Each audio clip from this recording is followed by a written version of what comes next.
भारत की पवित्र भूमि ने समय समय पर ऐसे संतों को जन्म दिया है जिन्होंने न केवल अपने जीवन से बल्कि अपने स्नेह और करुणा से लाखों लोगों के दिलों को छू लिया। ऐसे ही एक अद्भुत संत थे नीम करौली बाबा, जिन्हें उनके भक्त प्यार से महाराज जी कहते हैं। आज हम आपको सुनाने जा रहे हैं उनके जीवन की वो कहानियां जो भक्ति, चमत्कार और प्रेम से भरी हुई हैं। एक जन्म और प्रारंभिक जीवन। नीम करौली बाबा का असली नाम था लक्ष्मी नारायण शर्मा। उनका जन्म लगभग 1900 में उत्तर प्रदेश के अकबरपुर गांव, फिरोजाबाद जिले में हुआ।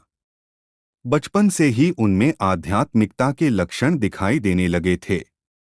वे बेहद शांत, कम बोलने वाले और ध्यानमग्न स्वभाव के थे। कहते हैं कि बचपन में ही वे कई बार घर छोड़कर साधुओं के साथ चले जाते और साधना में लीन हो जाते। माता पिता उन्हें वापस ले आते, लेकिन उनका मन संसारिक जीवन में कम और भगवान के भजन ध्यान में अधिक लगता था। दो नीम करौली बाबा नाम कैसे पड़ा? उनके जीवन की एक रोचक घटना ने उन्हें नीम करौली बाबा नाम दिलाया। कहते हैं कि एक बार वे ट्रेन से बिना टिकट यात्रा कर रहे थे। टीटी ने उन्हें पकड़ लिया और अगले स्टेशन नीम करौली, उत्तर प्रदेश का एक छोटा स्टेशन पर उतार दिया। वहां वे प्लेटफॉर्म पर एक पेड़ के नीचे बैठ गए और गहरी ध्यानावस्था में चले गए।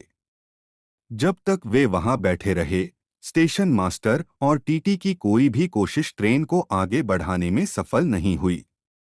इंजन चलता, लेकिन ट्रेन आगे नहीं बढ़ती। आखिरकार किसी ने सुझाव दिया कि जिस साधु को उतारा गया है उसे वापस ट्रेन में चढ़ा दो। जैसे ही बाबा ट्रेन में बैठे, ट्रेन बिना किसी समस्या के चल पड़ी। उस घटना के बाद से लोग उन्हें नीम करौली बाबा कहने लगे। साधु जीवन और भ्रमण। बाबा ने अपना अधिकतर जीवन उत्तराखंड, उत्तर प्रदेश और हिमालय की वादियों में भ्रमण करते हुए बिताया। वे अक्सर साधारण कपड़ों में, सिर पर कंबल डाले, बिना जूते चप्पल के रहते थे। उनका कोई स्थायी आश्रम नहीं था, लेकिन समय के साथ भक्तों ने उनके लिए कई स्थानों पर आश्रम बनवाए, जैसे कैंची धाम, नैनीताल, वृंदावन, लखनऊ, फतेहगढ़ और विदेशों में भी उनके नाम पर केंद्र स्थापित हुए।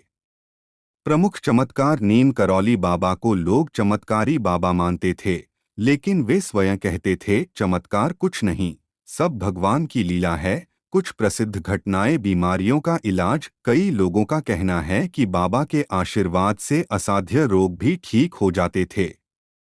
भविष्यवाणी। बाबा अक्सर भक्तों को उनकी समस्याएं बताने से पहले ही बता देते और समाधान भी कर देते।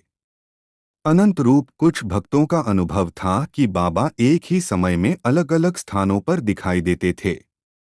अमेरिका और रामदास की कहानी। 1960 के दशक में अमेरिका के प्रसिद्ध मनोवैज्ञानिक रिचर्ड एल्पर्ट बाद में रामदास भारत आए। वे बाबा से मिले और उनके जीवन में गहरा बदलाव आया। बाबा ने उनसे कहा, क्या तुम जानते हो तुम्हारी माँ की मृत्यु किस वजह से हुई थी? रामदास हैरान रह गए क्योंकि यह बात उन्होंने किसी को नहीं बताई थी। बाबा ने विस्तार से घटना बता दी। रामदास इतने प्रभावित हुए कि वे अमेरिका लौटकर बी हियर नाउ नामक पुस्तक लिखी, जिसमें नीम करौली बाबा के बारे में विस्तार से लिखा गया। इसके बाद बाबा का नाम अंतर्राष्ट्रीय स्तर पर प्रसिद्ध हो गया। शिक्षाएं और संदेश। नीम करौली बाबा का मुख्य संदेश था प्रेम करो, सेवा करो, भगवान को याद करो। वे कहते थे सबको भोजन दो, सबकी सेवा करो, भगवान अपने आप मिल जाएगा। उनका मानना था कि सेवा ही सबसे बड़ा धर्म है। कैंची धाम की महिमा। कैंची धाम नैनीताल के पास एक छोटा सा स्थान बाबा का सबसे प्रसिद्ध आश्रम है। कहते हैं कि यहाँ आने से मन की शांति मिलती